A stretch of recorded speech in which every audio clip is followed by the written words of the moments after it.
আমার মতো কোন আপু এবং ভাইয়ারা কাঁচা কাঁঠালের তরকারি অনেক পছন্দ করে? আমি তো অনেক পছন্দ করি। পুরো বছর অপেক্ষায় থাকি যে কাঁচা কাঁঠালটা কখন হবে আর তরকারি রান্না করে খাবো। কারণ এটার প্রতি আমার অনেক একটা লোভ। আমি আবার পাকা কাঁঠালটা কম খাই। কাঁচা কাঁঠালের তরকারিটা একদম আমার কাছে প্রিয় একটা তরকারি।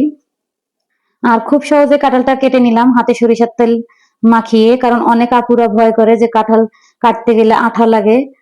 ঠিক আঠা লাগে, কিন্তু একটু সরিষার তেল হাতে মাখিয়ে নিলে খুব সহজেই কেটে নেওয়া যায় কাঁঠালটা। কাঁঠালগুলো আমি ধুয়ে পরিষ্কার করে নিয়ে সিদ্ধ করে নিচ্ছি। এখানে আমি হলুদ আর অল্প পরিমাণে পানি দিয়ে এটা 10 মিনিট সিদ্ধ করে নিব। আর আজকে রেসিপিটা খুব সহজে দেখানোর চেষ্টা করব, আশা করি ভালো লাগবে। পুরো ভিডিওটি দেখবেন। এখন আমি প্যানে এখানে পেঁয়াজ কুচি দিলাম, অল্প পরিমাণে তেল দিলাম, 1 চিমটি হলুদ, 1 চিমটি লবণ। এটা আমি পেঁয়াজ বেরেস্তা বানিয়ে নিব। এই তো পেঁয়াজগুলো আমার হয়ে গেছে, এখন আমি উঠিয়ে নিলাম। এখানে আমি অল্প পরিমাণে জিরা দিয়ে দিলাম, আদা রসুন বাটা অল্প পরিমাণে। আবারও আমি এখানে পেঁয়াজ কুচি দিয়ে দিলাম, স্বাদ মতো লবণ, পরিমাণ মতো হলুদের গুঁড়া, লাল মরিচের গুঁড়া টেস্ট অনুযায়ী, ধনিয়া গুঁড়া 1 চা চামচ, ভাজা জিরা গুঁড়া 1 চা চামচ। অল্প পরিমাণে পানি দিয়ে মশলাটা আমি ভালোভাবে কষিয়ে নিচ্ছি। আর এখানে দিয়ে দিলাম দারুচিনি, তেজপাতা, সাদা এলাচ।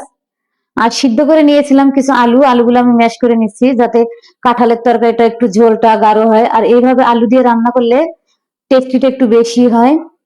এখন আমি সিদ্ধ করে রাখা কাঁঠালগুলো দিয়ে দিচ্ছি, দিয়ে দিয়ে আমি মশলার সঙ্গে ভালোভাবে কষিয়ে নিচ্ছি।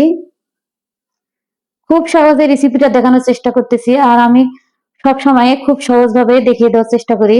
এখন আমি পানি দিয়ে ঢাকনা দিয়ে এটা কিছুক্ষণ অপেক্ষা করব।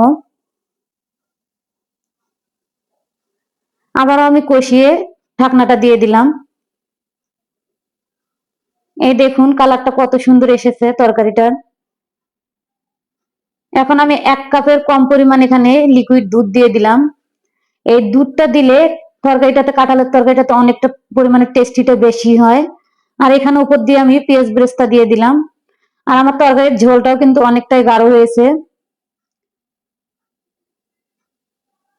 উপর দিয়ে একটু ঘি দিয়ে দিলাম, আপনাদের হাতের কাছে থাকলে দিবেন, তাতে ফ্লেভারটা অনেক ভালো হবে।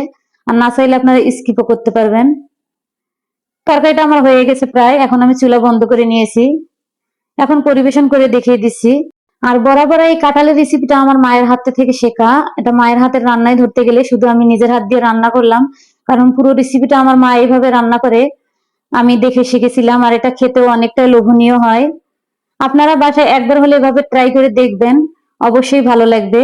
আর আমি তো লোভ সামলানোই মুশকিল হয়ে গেছে, তাই সাথে সাথে দেরি না করে যে একটু খেয়ে নেই। কারণ আমার আবার যে রেসিপি ভালো লাগে দেরি না করে তাড়াতাড়ি খেয়ে নেই।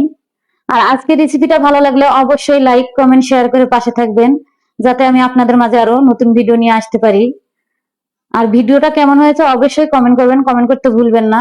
সবাই ভালো থাকবেন, সুস্থ থাকবেন। আজকের মতো এই পর্যন্ত, আল্লাহ হাফেজ।